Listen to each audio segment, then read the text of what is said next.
Barsisa was a great abid from the time of Banu Israel. Great abid, great pious man. He was a monk. Yani nowadays, a sheikh. And my brothers, as I share the story of Barsisa with you, don't think of Barsisa, think about yourself. Put yourself in the shoes of Barsisa.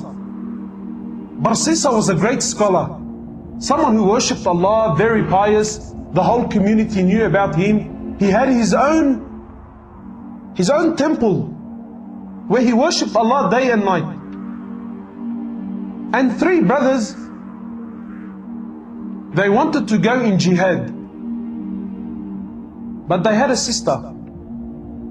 And they said, you know, if we go to jihad, who's going to look after our sister? So they said, who better than Barsisa? He's a great abid, he fears Allah, everyone, you know, he's of high esteem. Who better than Barsisa to look after our sister? So they came to Barsisa. Now look at the trick of shaitan. Look where it starts, my brother. They came to Barsisa and said, Barsisa, we want to go for jihad, and we're wondering, can you look after our sister?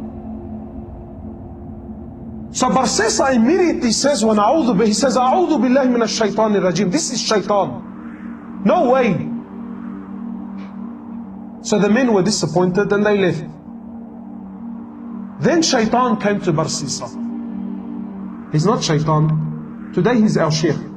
So we'll call him Sheikh Shaitan. So Sheikh Shaitan came to Barsisa and said, Barsisa, brother, what are you doing? These men, they want to go for jihad. They're going for good. They're going for the sake of Allah. Barsisa, if you do not look after her, who's going to look after her? You are the most noble, Barsisa. You are the most pious man. If they leave her with someone else, what do you think will happen? So Barsisa says, maybe I should look after her for the sake of Allah, for the sake that these brothers. Look at the trick of shaitan. When shaitan knocks on your door, shaitan does not want you to open it fully. Just a little peep, a little, who is it? That's all he wants. A little crack. That's all shaitan wants. Shaitan has all the time in the world. Shaitan wants a little crack.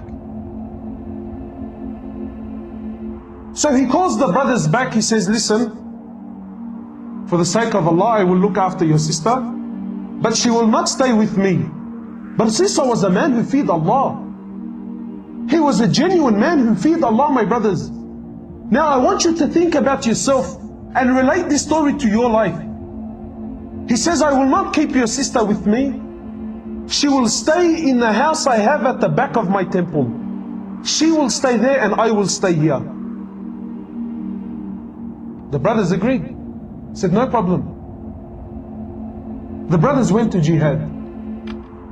And Barsisa would cook some food for her and put the food outside his door and make her come out from her house, come all the way, grab her food and go back. Look how much he feared Allah. But what happened? He already opened the door. So this happened for some time, and shaitan has plenty of time on his hands. No problem. Take your time, brother. Take your time.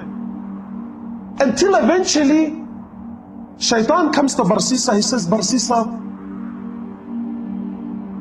don't you know that when you put the food outside, she has to come from her house, walk all the way to grab her food? And this is a fitna. People can see her. People can see her. I think you should put the food on her doorstep. Makes logic sense? So Barsisa cooks her food, goes to her door, knocks on her door and comes back. After some time, Barsisa, Sheikh Shaitan says to Barsisa, she still has to open her door. put the food inside the house. So this happened for some time, and the brothers took long. Now Sheikh Shaitan says to Barsisa, he says, Barsisa, you know, it's been a long time. This woman has no one to talk to, no friend, nobody to socialize. Maybe you should talk to her. Otherwise she will go outside and, Allahu Alam, cause fitna outside. For the sake of Allah, not for, no, brother, for the sake of Allah. So Barsisa now, he goes to the house. Look, he still fears Allah. From outside the house, he's talking to her, shouting, and she can't hear him properly. And after some time, Shaitan says, Barsisa, why are you embarrassing yourself? You're screaming and shouting. Go inside the house and speak to her there. My brothers, after some time, he started speaking to her inside the house. What was a little conversation became a longer one. After talking, now he wants to see. After seeing, he now started to touch. And after touching, the great Barsisa committed zina. How many of us, maybe we have not committed zina, but we fell in the same footsteps of Barsisa. Now he's committed zina. She falls pregnant. She gives birth to a baby boy. And Shaitan now comes to Barsisa, says, Barsisa, bro, if the brothers come back and see this young boy, and you were the one who was responsible for looking after him, how will you explain the boy? Now he's worried. He says, what do I do? He says, Barsisa, you have to kill the boy. You have to get rid of the evidence.